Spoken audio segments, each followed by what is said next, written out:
Yo, what up, street gods? It's Eric Kim. Alright, some thoughts. This thought is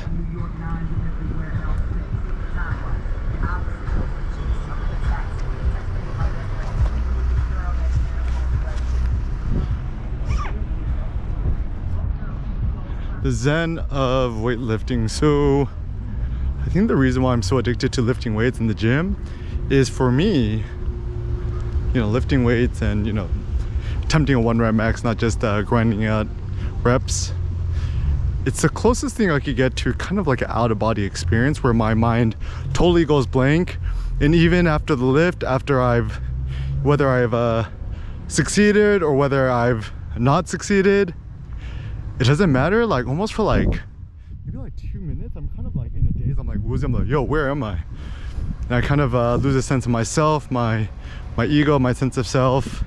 And you know, everyone's trying to have an out-of-body experience by taking the drogas, yet that is not good, because you can lift weights and you can also get the gains at the same time. There's so many benefits, right? You just go there and, you know, don't listen to no music, no earbuds pros,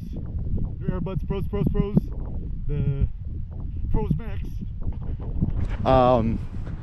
They're like having really thick condoms in your ears. And I think actually even a practical thing, right? Like you're at the gym, right? A lot of people kind of like are clumsy. So there's actually a high likelihood that somebody accidentally might drop a weight on your foot or something horrible. And therefore, the optimal strategy is never use headphones at the gym. Don't use the reps. Just use good old-fashioned chalk. You can either get the stuff in the tube or the dusty stuff. I just bought both. At first I had the liquid chalk and just kind of ran out too quickly. Then I bought the chalk and it got too dusty, and I bought more liquid chalk. Maybe just it's good to have both. I like the liquid chalk because it's less messy, but then kind of runs out quickly. So rather than just keep re-upping it, it seems much more efficient to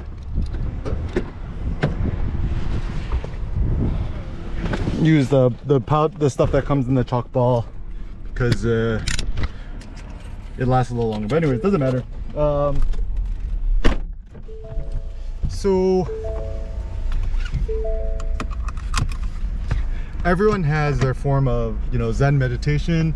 For some people, they do the boring sit cross-legged in lotus pose and they chant funny things in order to empty their mind. I think I think that's fine, but like what my best friend Nassim Taleb said, meditation is the best way to be narcissistic without hurting nobody. I love that.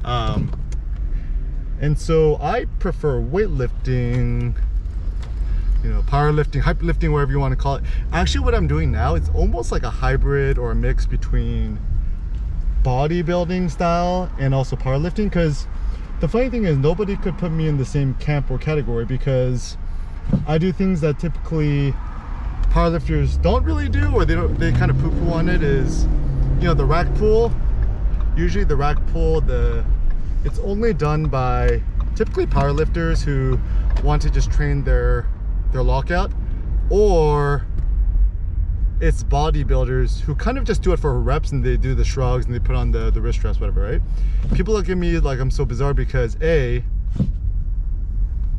know, I don't use reps, wrist reps, I don't use knee reps, I don't use a belt, none of that funny stuff.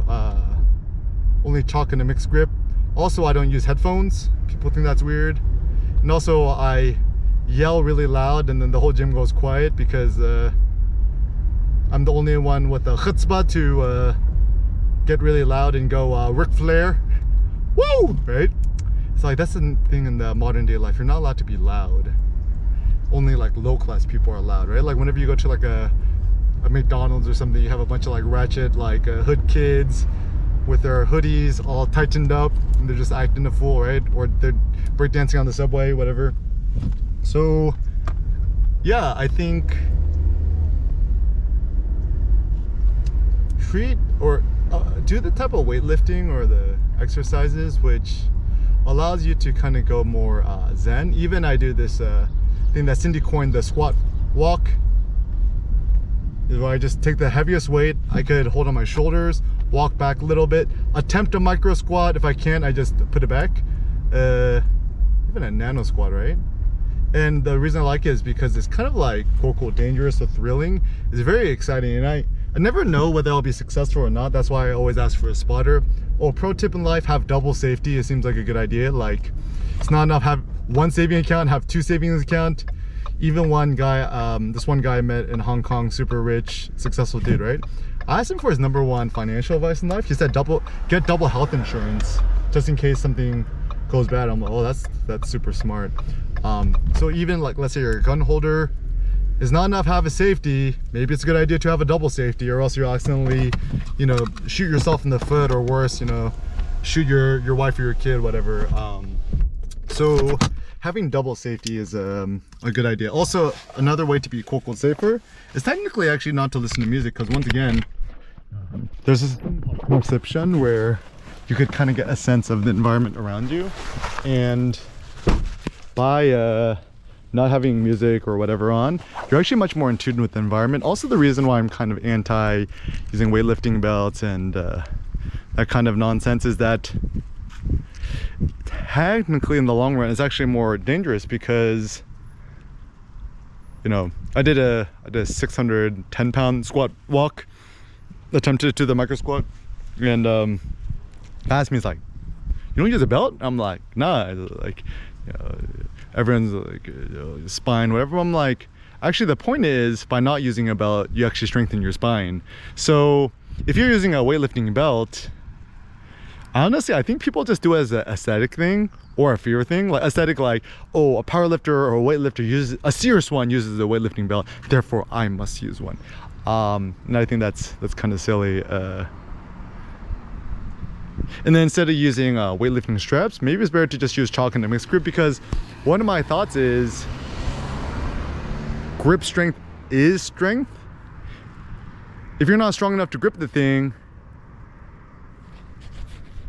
you're probably just not strong enough yet, right? So it's cool, right? And I think that you know, these kind of accessories end up becoming crutches. People are like, but they're not, but they're tools. I'm like, not a tool. It's like a weak sauce answer.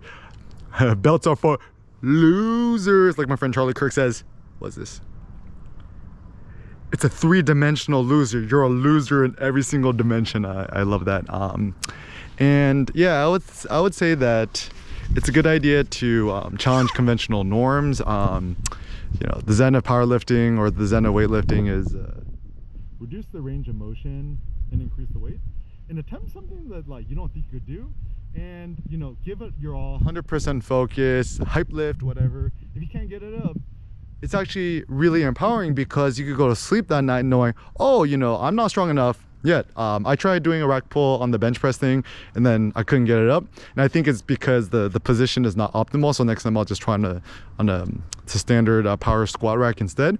And yeah, and I just like the thrill. I kind of like the arena, going to the gym, especially when you're in the bodybuilding side, not the powerlifting side. The bodybuilding side typically has all the has the dumbbells and the bench presses, because like bodybuilders don't really yell and scream and grunt. Even powerlifters, they don't really do it either.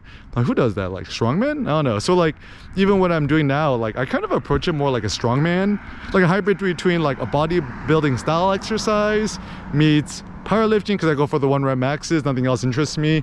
And then the strongman, because the lifts are kind of unorthodox, right? Like I was thinking about doing a squat walk, or you just take a heavy weight, you unrack it, you step back, and you put back. It's still difficult, it's still not easy. In fact, actually holding the weight back, it requires really strong shoulders. So I assume that it actually builds up your shoulders, your shoulder mobility, whatever. If somebody thinks that it's easy, I'll say, dude, try to put on 7 plates on each side, and just see if and then no straps, no belt, no silly equipment. Just see if you can unrack it, walk back, and then walk back and just put it back. Like, just try it out, right? You know, I recommend putting up the safety pins, asking for a spotter. Just see if you can just do the walk, and it kind of becomes like a farmer's walk, I suppose, except you have the weight on your shoulders, you're not holding in your hands. truth be told, if my gym offered a trap bar or an open hex bar that had longer sleeves that I could put on greater weight, I would just do that instead. But rec pull is pretty fun too. So yeah, I think the more dangerous something is, the more adrenaline it causes, the more zen you become.